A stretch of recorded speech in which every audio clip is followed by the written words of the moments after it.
Give God all the praise and glory for the souls I've been seeing going to Christ. That is so beautiful, so awesome. There's nothing like it.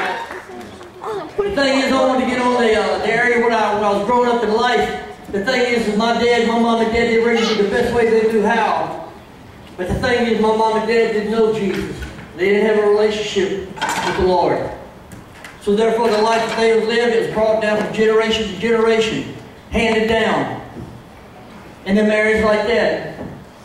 And it was just something that went on together, 5 of us. I'm the baby of the 5. I was a baby. I got tired of being a baby. But I am. I mean, it's really cool. It's awesome. You know, the thing is, this right here is so powerful, is the things that I've seen that I was growing up, and also my rebellion that took place. And therefore, hatred set in upon me at the age of 7 years old from what I've seen. That took place that night. And therefore, as I ran in my room crying, rebellion set in upon me and hatred toward the family. Because of things that I've seen that took place. I'm just not getting deep into it because I can't go in that zone. But there it is this right here is whenever I rebelled and hatred set in upon me. Therefore, there's no one could get inside because I wouldn't let them. So therefore, as I was running from all the situations, running from the truth, and staying away from the love that they call love. But that type of love is worldly love. So therefore, as I was turning 16 years old, I jumped off into gangs of violence, streets, everything, stealing, taking, robbing. About 21 years old, first felony. 23, second felony.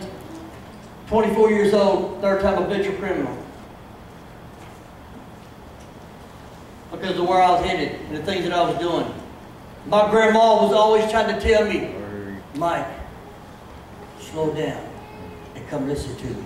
I got a story for you. But I was always running so fast that I couldn't even be still enough. But Grandma was always praying for me. As I'd go in the house sometime, we'd go out to eat something, but Dad didn't invite us and wanted to go eat with Grandma at that time. Well, I'd go in and eat, but then going out the door, back out there in the zone. But my grandma was always praying for me. Therefore, as I started to get troubled by the law of the land and doing things the wrong way, my mama ended up on the bed. A Lou Gehrig disease. Couldn't find a heal. Couldn't find nothing to heal it. Went to many doctors for 16 years of her life. Bedridden. And I can remember there was a time whenever I started jumping off in the wrong zone and running down through that hallway as she's laying on that bed and I was taking money out of her wallet while she was crying out, son, why? I said, don't worry about it. I'd run out the door. Just to get my fix. That's how bad Satan had me. See, so in an area like that, it was so bad that even when I came out of 8th grade, I went off in the 9th because they kicked me out of the school to get me to another school because they didn't want me there. But in 9th grade is when I shut everything down and started running from the law because I was doing things so bad. So I started skipping the zone, doing all kinds of weird things and bad things. You know what? This was so powerful. The third time when I went in to prison is the time that when they finally slammed the doors on me at that time. And I sat up on that bunk. And I'm looking down.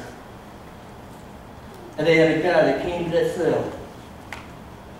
He said, Mr. Fontenot, I got a message for you. And as I looked up, I seen this guy, he's a chaplain in the prison. He said, God wanted me to tell you something. I said, yeah, man, what about this God thing again? He said, no, this is going to be different, Mike. This time you got to hear this one. And it's like the dude knew me or something. But it was so powerful because it was the time that God had a message for me to tell me something that I never even heard of or even thought of. Or had enough patience inside me to be still and know who God really was. All of a sudden, he said, Mike, God brought me here out of 4,000 cells, and He brought me to this one to tell you a message. I said, what is He going to tell me? He said, have you heard of Jesus? Yeah, I heard of Jesus. He said, have you ever been a Christian? I said, no. Religion? I said, my family was called herself a Catholic. I said, all I ever knew of Catholic is about marriage. And things like this. And I said, I never did show up. I was always gone. He said, well, Mike, I got a story right here. I want you to check this out. It's the power of Jesus Christ and what He did for you. I said, wait, hold on, man, hold on. I said, there ain't no man ever done nothing for me. There ain't nobody ever done nothing for me. He said, oh, yeah. He said, this one did. He said, Mike, listen to this. All of a sudden, man, this man started telling me of the crucifixion of Christ. That He died for me. That He died for me. Man. And as he told me this, I said, he did what? He said, yeah. He took the cat, they took the cat of nine tails and they beat this man. They hung him on the cross, jerked him in the side with a sword. And he's telling me all about these things that He took for me and beat him. And he's telling me this. And it, like, at that moment, blew my mind. And as He seen him, my head went down. And then I looked back up, and I had tears flowing in my eyes. That I ain't cried in 18 years. But I felt something that came upon me. And He said, today's the day, Mike. He said, He chose you. He said, Mike, this will be the most powerful thing that's ever happened in your life. If you was to accept Jesus Christ right now in your life, things will radically change. He'll renew your mind and shape you to the man that He wants you to be. He'll make you become something that you never even dreamed of. And I looked at him and said, how do I get it? He said, pronounce this after me. And I did. Because that's the day that I accepted Jesus Christ as my Lord and Savior. That was the first day.